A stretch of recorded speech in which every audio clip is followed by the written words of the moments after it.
Pagi teman-teman. Berjumpa kembali dengan saya Soekarno dalam pembahasan auditing 2. Hari ini kita akan membahas tentang internal audit, di mana pada pertemuan sebelumnya kita telah membahas management letter, kemudian client representation letter, kemudian laporan audit independen, kemudian audit tata proses right issue, kemudian minggu lalu kita telah belajar tentang jasa atestasi dan non-atestasi.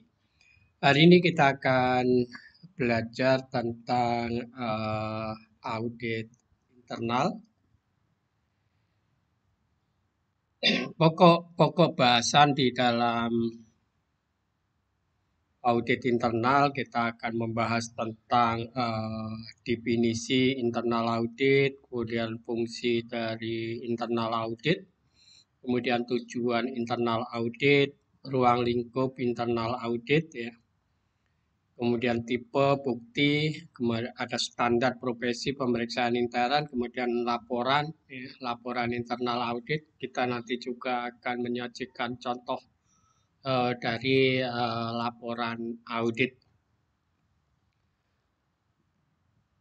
Internal audit menurut Agus, ya, internal audit atau pemeriksaan intern adalah pemeriksaan yang dilakukan oleh bagian internal audit perusahaan atau audit intern dari perusahaan itu terhadap laporan keuangan dan catatan akuntansi perusahaan maupun ketaatan terhadap kebijakan manajemen yang telah ditentukan dan ketaatan terhadap peraturan pemerintah dan ketentuan dari ikatan profesi yang berlaku. Audit internal adalah proses penilaian dan evaluasi terhadap pengelolaan bisnis oleh manajemen perusahaan, termasuk tentang bagaimana kinerja finansial dan proses pelaporan akuntansinya disusun. Tujuan dari internal audit adalah supaya laporan kinerja suatu perusahaan tidak mengandung cacat, baik dari segi administrasi maupun intrinsiknya.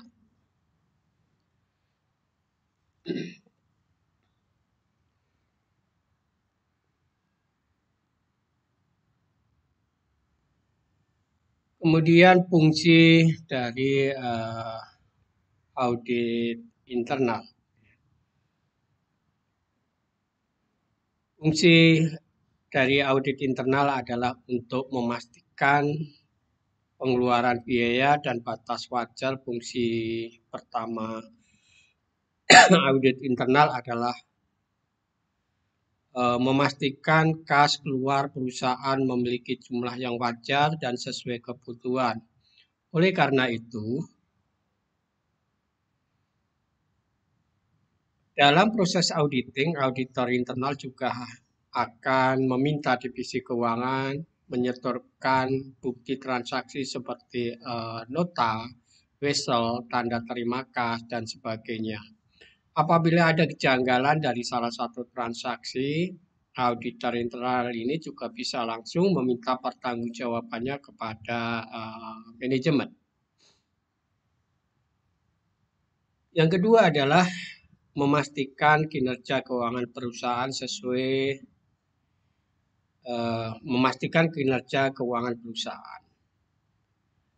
standar. Fungsi internal audit berikutnya adalah memastikan laporan keuangan perusahaan tersusun berdasarkan pernyataan akuntansi keuangan atau PSAK.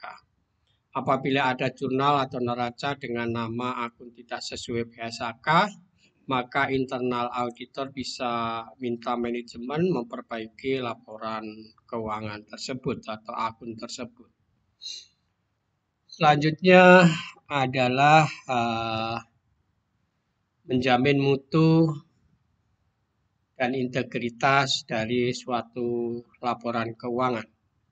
Selain dari segi administrasi seperti PSAK, fungsi internal audit yang lain adalah demi menjamin kuantitas dan kualitas dari laporan keuangan. Apabila ada data yang tampak janggal atau tidak jelas dari mana asalnya, internal auditor diperkenankan melakukan penyelidikan langsung ke pihak-pihak terkait dengan data janggal tersebut.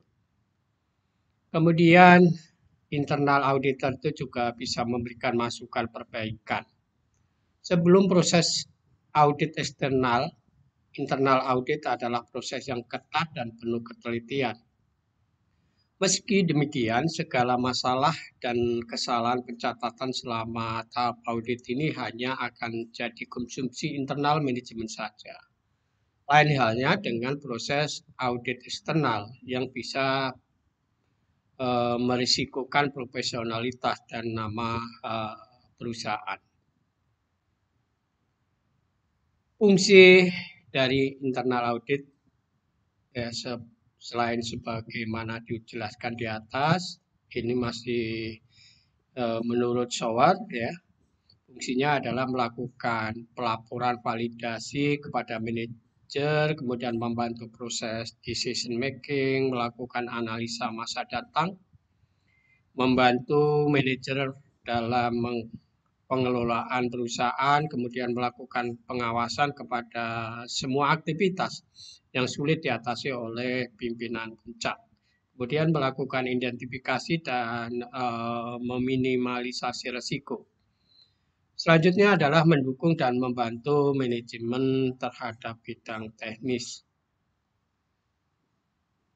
Selanjutnya kita akan membahas tentang tujuan audit internal. Ya.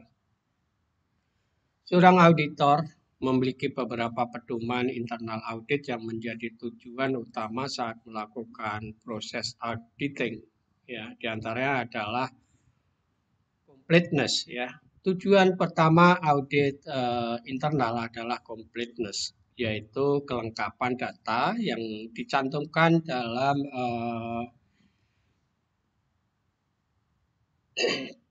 manajemen dalam laporannya. Sebelum memberikan verifikasi pada laporan manajemen, auditor internal wajib melihat apakah laporan tersebut telah disusun dengan informasi lengkap tanpa ada pengurangan.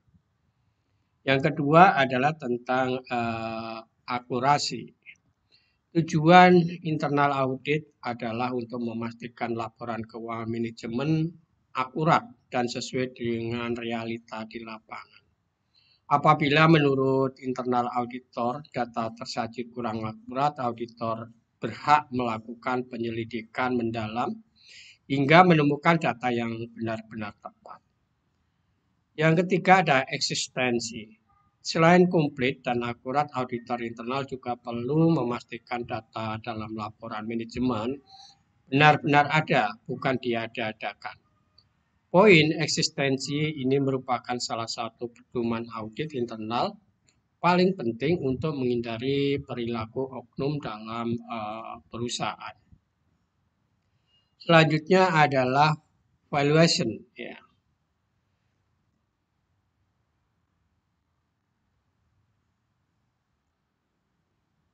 Tujuan keempat audit internal adalah untuk memastikan laporan keuangan manajemen sesuai dengan PSAK. Oleh karena itu, selain harus sudah memiliki sertifikasi, seorang auditor juga wajib lulus pemahaman mengenai standar akuntansi. Yang kelima ada classification. Tujuan terakhir dilaksanakan internal audit adalah untuk memastikan akun-akun dalam laporan keuangan tersusun dengan benar dan sesuai tempatnya, tidak tercampur atau tertukar dengan akun lainnya. Lanjut kita ke ruang lingkup audit internal ya. Berdasarkan tujuan audit internal dan fungsinya, ruang lingkup audit internal dapat dipaparkan sebagai berikut. Melakukan pengamatan berbagai metode yang digunakan dalam menjaga aset atau harta perusahaan. Kedua, memberikan penilaian atas efektivitas dan keekonomian dalam penggunaan sumber daya, kemudian melakukan pengamatan atas aktivitas operasional atau program organisasi atau perusahaan. Apakah hasil yang didapat konsisten dan sesuai dengan tujuan dan rencana yang sudah ditetapkan sebelumnya. Selanjutnya adalah melakukan analisa efektivitas ya, informasi finansial dan operasional dan juga alat yang digunakan untuk identifikasi, pengukuran, pengelompokan, dan pelaporan informasi tersebut. Selanjutnya adalah menjalankan pengamatan atas sistem yang ada dalam rangka memastikan adanya kesesuaian antar kegiatan, aktivitas, program yang dilaksanakan organisasi dalam kebijakan, peraturan, prosedur, hukum, rencana yang berdampak signifikan ke kegiatan organisasi. Selanjutnya adalah tentang tipe atau bukti audit. Tapi sebelum melangkah ke sana, kita akan mengetahui tentang langkah-langkah apa aja yang perlu dilakukan oleh internal audit sebelum melakukan pemeriksaan. Pertama, internal audit akan menyusun perencanaan jadwal dan proses audit. Langkah-langkah internal audit yang pertama adalah merencanakan jadwal audit serta menentukan bagaimana alur pelaksanaannya. Di tahap ini, auditor internal wajib berkoordinasi dengan manajemen tentang sesering apa mereka bisa melakukan sinkronisasi internal sebelum jadwal audit eksternal tiba. Kemudian pelaksanaan proses audit. Langkah berikutnya untuk melakukan audit internal adalah dengan melaksanakannya secara kontinu hingga laporan keuangan manajemen diperiksa dengan sempurna. Proses pelaksanaan audit semacam ini tidak harus tiap hari. Perwakilan manajemen dan auditor bebas menentukan durasi dan intensitas waktu pelaksanaan audit. Misalnya 2 minggu sekali, 1 bulan, dan sebagainya sesuai dengan kebutuhannya. Kemudian penyusunan laporan. Setelah proses pelaksanaan internal audit dinyatakan selesai, selanjutnya audit internal bertugas menyusun laporan hasil audit internal. Nantinya hasil tersebut perlu disampaikan ke pihak manajemen untuk pengambilan keputusan selanjutnya. Yang terakhir adalah pengambilan tindak lanjut. Dalam proses ini, auditor internal barangkali telah menemukan beberapa miskalkulasi, inkonsistensi, penulisan, hingga data mencurigakan. Setelah laporan hasil internal audit diserahkan, auditor bisa memberikan saran dan himbauannya kepada manajemen agar segera membenahi kesalahan dan laporan keuangannya. Selanjutnya adalah kita akan membahas tentang tipe bukti audit. Ada physical evidence, ada confirmation evidence, ada dokumentasi. Physical evidence yaitu segala sesuatu yang bisa dihitung, dipelihara, diobservasi, atau diinspeksi dan mendukung tujuan eksistensi atau keberadaan. Contoh, bukti fisik yang diperoleh dari Kasopnam, kemudian ada observasi terhadap persediaan, kemudian atau stok fisik, ada pemeriksaan fisik surat berharga, dan inventaris atau aset perusahaan. Kemudian confirmation evidence yaitu bukti konfirmasi diperoleh untuk mengetahui mengenai eksistensi kepemilikan atau penilaian langsung dari pihak ketiga di luar klien. Contohnya adalah jawaban konfirmasi piutang, utang, barang konsinyasi, surat berharga yang disimpan di biro administrasi efek, kemudian juga bisa konfirmasi dari penasihat hukum dan lain sebagainya. Kemudian bukti dokumen, yaitu bukti atau catatan akuntansi dan seluruh dokumen pendukung transaksi. Contohnya adalah faktur pembelian, kopi faktur penjualan, jurnal voucher, general ledger, dan subledger. Selanjutnya adalah matematikal. Bukti matematikal yaitu bukti perhitungan kembali. voting, cross voting, extension dari rincian persediaan, perhitungan dan alokasi pembebanan penyusutan, perhitungan beban bunga, laba rugi, penarikan aktiva tetap, PPh, accrual, dan rekonsiliasi ya, seperti rekonsiliasi bank, rekonsiliasi saldo piutang usaha dan hutang menurut buku besar dan sub buku besar. Kemudian bisa juga rekonsiliasi intercompany account. Selanjutnya adalah analytical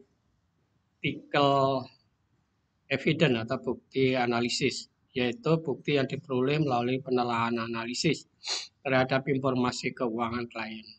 Ini dilakukan pada waktu membuat perencanaan audit sebelum melakukan substantif test dan pada akhirnya pekerjaan lapangan atau audit fieldwork. Prosedur analisis ini bisa dilakukan dalam bentuk analisa tren, kemudian common sense, kemudian ada rasio keuangan. Lanjut kita ke standar ya, standar profesi internal audit.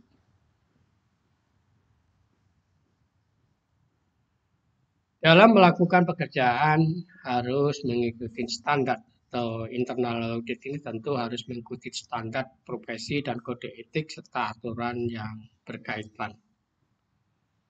Secara ringkas ya, dari standar profesi pemeriksa internal itu dibuat oleh IAI adalah sebagai berikut. Tentang independensi, pemeriksa intern harus bebas dan terpisah dari aktivitas yang diperiksa. Status organisasi dari pemeriksa intern harus memberikan kebebasan untuk memenuhi tanggung jawab pemeriksaan yang dibebankan kepadanya. Kedua, pemeriksaan intern dalam melaksanakan tugasnya harus objektif. Kedua adalah kemampuan profesional. Pemeriksaan intern harus menggunakan keahlian dan ketelitian dalam menjalankan tugasnya. Bagian pemeriksaan intern. Kepegawaian. Unit pemeriksaan intern harus menjamin dimilikinya keahlian teknis dan latar belakang pendidikan yang memadai bagi para pemeriksanya terkait dengan pengetahuan dan kecakapan. Ini unit audit intern ini juga harus memperoleh para pemeriksa yang mempunyai pengetahuan dan kecakapan mengenai berbagai disiplin ilmu yang dibutuhkan untuk menjalankan tugas dan tanggung jawabnya. Bisa ilmu akuntansi, keuangan, ya, marketing, IT, dan lain sebagainya. Kemudian supervisi. Unit pemeriksa intern harus melakukan supervisi ke para pemeriksa yang melakukan tugas pemeriksaan agar rencana ya, yang dibuat pada awal tahun itu bisa tercapai. Pemeriksa intern ya, terkait dengan ketaatan standar profesi ya. Para pemeriksa internal harus mematuhi standar pemeriksaan yang berlaku, pengetahuan dan kecakapan. Para pemeriksa intern harus memiliki atau mendapatkan pengetahuan, kecakapan, dan disiplin ilmu yang penting dalam melaksanakan tugasnya. Selanjutnya adalah kaitannya dengan hubungan antar manusia dan komunikasi. Para pemeriksa intern harus mampu menghadapi orang lain dan mampu berkomunikasi dengan baik. Selanjutnya adalah tentang pendidikan berkelanjutan. Para pemeriksa intern harus selalu mengembangkan diri melalui pendidikan berkelanjutan. Selanjutnya adalah ketelitian dan profesional. Ketelitian profesional harus dilaksanakan dalam setiap penugasan yang dilakukan. Kemudian lingkup pekerjaan pemeriksaan.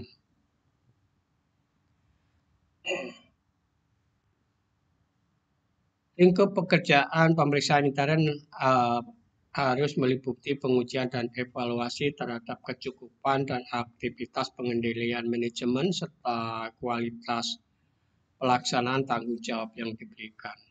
Ini terkait dengan keandalan informasi, Pemeriksa intern harus memeriksa keandalan informasi keuangan dan operasi serta cara-cara yang digunakan untuk mengidentifikasi, mengukur, kemudian mengklasifikasi dan melaporkannya.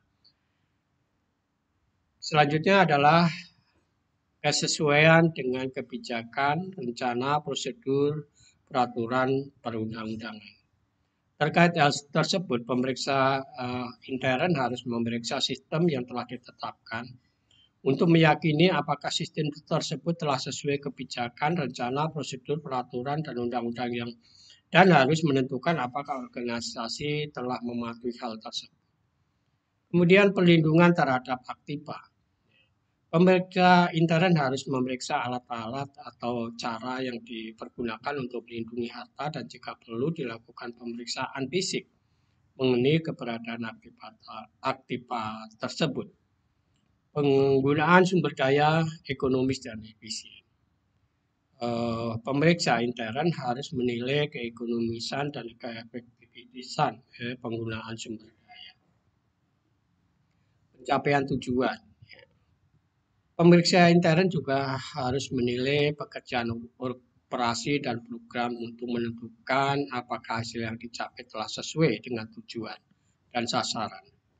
Kegiatan pelaksanaan pemeriksaan harus meliputi perencanaan pemeriksaan, pengujian dan evaluasi informasi, kemudian pemberitahuan hasil dan tindak lanjut. Perencanaan pemeriksaan ini terkait bagaimana yang harus dilakukan oleh audit intern. Audit intern harus membuat perencanaan untuk setiap penugasan pemeriksaan yang dilakukan.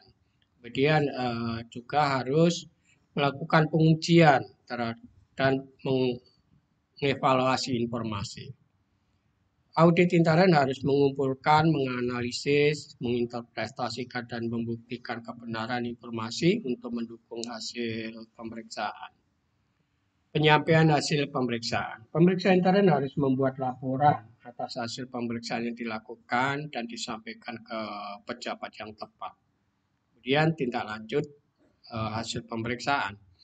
Audit intern harus memonitor apakah atas temuan dan rekomendasi yang diperoleh telah dilakukan tindak lanjut secara tepat.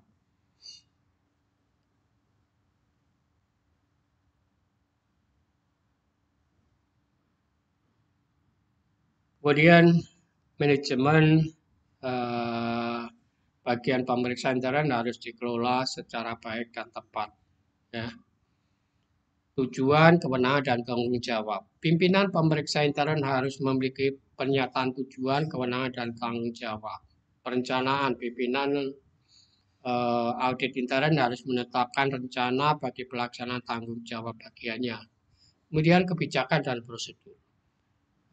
Pimpinan audit intern harus membuat berbagai kebijakan dan prosedur secara tertulis yang akan dipergunakan sebagai pedoman oleh staf pemeriksanya. Manajemen sumber daya manusia. Kepala audit intern harus menetapkan program untuk menyeleksi dan mengembangkan SDM. Kemudian pemeriksa ekstern. Pimpinan pemeriksa intern atau kepala audit internal harus mengkoordinasikan tugas-tugas pemeriksa intern dengan pemeriksa ekstern. Kemudian tentang pengendalian mutu. Kepala audit internal harus menetapkan dan mengembangkan mutu atau jaminan kualitas ketika mengevaluasi berbagai kegiatan dari audit internal. Selanjutnya adalah kita akan membahas tentang laporan audit internal. Laporan internal audit merupakan sarana pertanggungjawaban auditor atas penugasan pemeriksaan.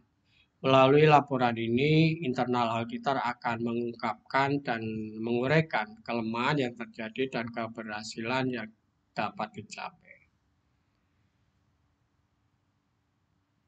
Sebelum membuat laporan internal audit terlebih dahulu mengadakan pemeriksaan terhadap bagian yang diperiksa. Dalam pelaksanaan internal audit terlebih dahulu menyusun rencana kerja pemeriksaan yang disetujui oleh pimpinan perusahaan. Sebagai dasar untuk melakukan suatu pemeriksaan, standar auditor harus memperoleh surat penugasan yang dibuat oleh direksi atau yang ditunjuk untuk itu. Surat penugasan ini merupakan suatu bentuk persetujuan direksi untuk melaksanakan tugas pemeriksaan dan bahwa program pemeriksaannya telah dapat dilaksanakan. Agar pelaksanaan di lapangan dapat berjalan dengan lancar, perlu dipersiapkan sebagai berikut. Pengumpulan data atau informasi yang menjadi dasar usulan pemeriksaan. Kemudian ada kertas kerja pemeriksaan. Kertas kerja ini merupakan alat yang dapat dipergunakan oleh staf eksternal auditor untuk pengumpulan datanya. Auditing program. Setiap rencana pemeriksaan perlu disusun terlebih dahulu program pemeriksaan yang menggambarkan tentang langkah-langkah apa yang harus dilakukan oleh staf internal audit. Kemudian peralatan lain yang dapat membantu memperlancar jalannya pemeriksaan. Hendaknya dipersiapkan dengan baik agar pelaksanaan internal audit itu dapat berjalan sesuai dengan tujuan semula. Lanjut adalah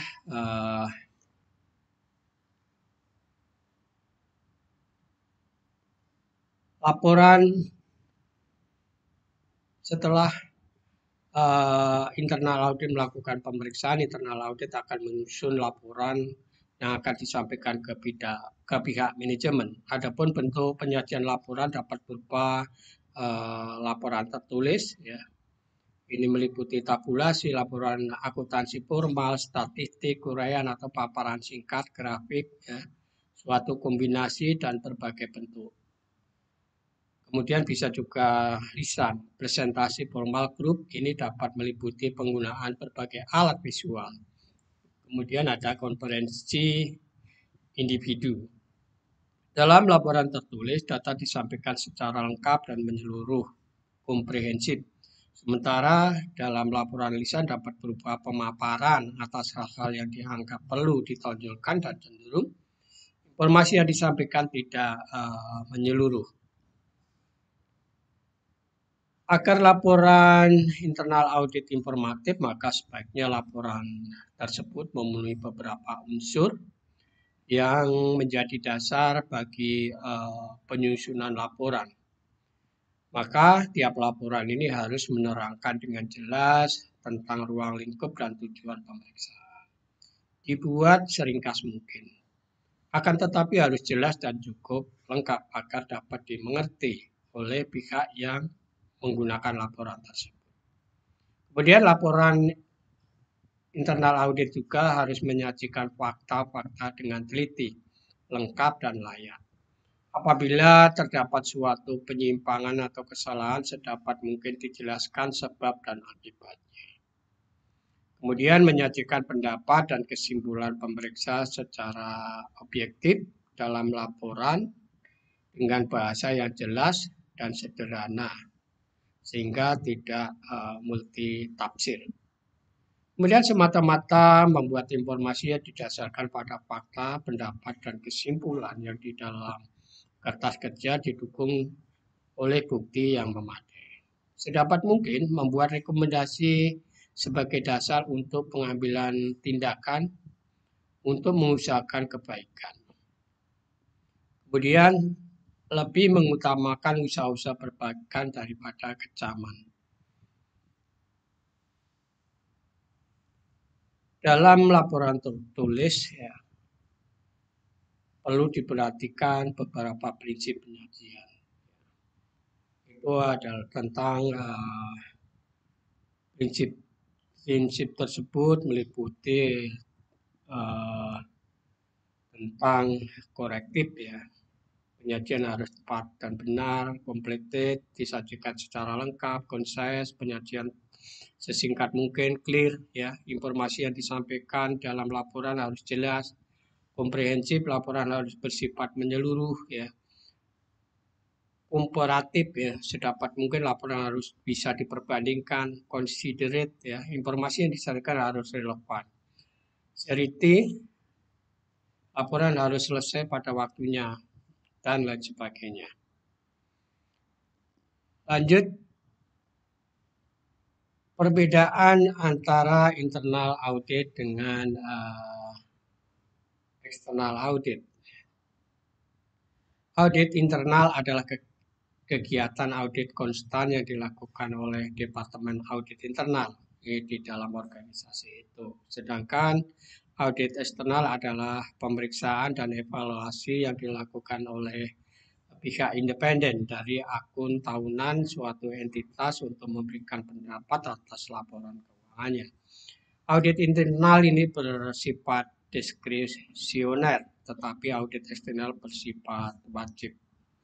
Laporan audit internal disampaikan kepada manajemen, namun laporan audit eksternal disampaikan kepada pemangku kepentingan seperti pemegang saham, kemudian pemegang surat utang, kreditor, pemasok, pemerintah, dan lain sebagainya.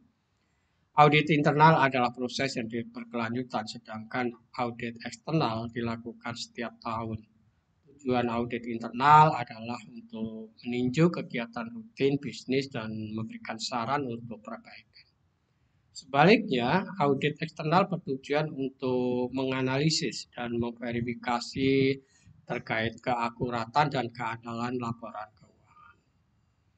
Audit internal akan memberikan pendapat tentang efektivitas dan kegiatan operasional organisasi, sedangkan untuk audit eksternal mereka akan memberikan pendapat tentang pandangan yang benar dan adil dari laporan keuangan. Kemudian ruang lingkup audit internal diputuskan oleh mereka yang dibebankan dengan pemerintahan. Berbeda dengan audit eksternal, ruang lingkupnya ditentukan oleh hukum. Audit internal adalah karyawan organisasi karena mereka ditunjuk oleh manajemen itu sendiri. Sedangkan auditor eksternal mereka bukan karyawan, mereka ditunjuk oleh anggota perusahaan. Itu adalah perbedaan dari eksternal auditor dengan internal auditor. Kemudian ini contoh laporan internal audit ya dari kepala audit intern kepada direksi. Ini periodenya 2002 ya, tentang kondisinya ya, kriteria, penyebab, akibat, dan komentar. Jadi kondisinya terdapat uang muka perjalanan yang jumlahnya melampaui batas yang diperbolehkan. Ini internal audit ini menemukan 133 uang muka perjalanan dari 175 yang diperiksa, jumlahnya melampaui jumlah yang diperbolehkan. Kemudian kriterianya juga harus kita tulis, kriteria dan kebijakan tertulis dari Direktur Keuangan menyatakan bahwa uang muka perjalanan dinas maksimum 2,5 juta. Padahal faktanya ada yang 2,5 sampai dengan 4,7. Penyebabnya apa? Penyebabnya adalah Kepala Bagian Keuangan memberikan uang muka berdasarkan form permintaan uang muka yang sudah diotorisasi oleh marketing atau sales supervisor. Akibatnya, banyak salesman yang meminta uang muka perjalanan melebihi jumlah yang dibutuhkan. Dan pertanggungjawabannya sering terlambat. Komentarnya apa? Komentar dari internal audit. Manajemen ada bagian akuntansi akan menindaklanjuti masalah uang muka perjalanan yang melampaui jumlah maksimum dan yang lama belum dipertanggungjawabkan. Supervisor akan diinstruksikan supaya lebih ketat dalam mengotorisasi uang muka perjalanan. Ini hanya salah satu contoh temuan. Jadi biasanya untuk internal audit tentu dalam melakukan pemeriksaan juga akan ditemukan banyak pelanggaran atau ketidaktepatan dari unit-unit kerja terkait dalam menjalankan kebijakan yang telah ditetapkan oleh pihak manajemen. Dan biasanya semua kelemahan atau keberhasilan itu juga akan diungkapkan di dalam laporan audit yang disampaikan kepada pihak manajemen. Dan biasanya laporan-laporan yang disampaikan adalah disampaikan dengan jelas sehingga tidak multitafsir. Pihak pembaca akan mengetahui dengan jelas kondisinya, ya, kemudian penyebabnya, dampaknya, ya, kemudian saran perbaikan yang diberikan oleh pihak internal audit agar permasalahan-permasalahan atau risiko-risiko terkait temuan yang disampaikan itu dapat diminimais atau dapat dikurangi. Oke, saya kira itu teman-teman yang kita bahas hari ini, yaitu tentang pengertian internal audit, tentang fungsi internal audit, tujuan internal audit, dan ruang lingkup pemeriksaan yang dilakukan oleh internal audit, kemudian ada bukti-bukti audit, kemudian ada standar profesi, serta laporan internal audit. Mudah-mudahan ini bermanfaat bagi teman-teman mahasiswa, dan ini juga bisa terus dikembangkan karena pada saat teman-teman memilih profesi sebagai internal audit, baik itu internal maupun eksternal audit, ini sangat bermanfaat. Sekali lagi teman-teman perlu menambah, ya, referensi untuk memperdalam tentang audit ini melalui buku-buku hard copy maupun buku-buku digital yang saat ini sudah mudah ditemukan di mana-mana, dan bahkan banyak buku-buku gratis yang bisa digunakan untuk menambah referensi. Saya kira itu teman-teman yang bisa kami sharingkan hari ini, mudah-mudahan bermanfaat, dan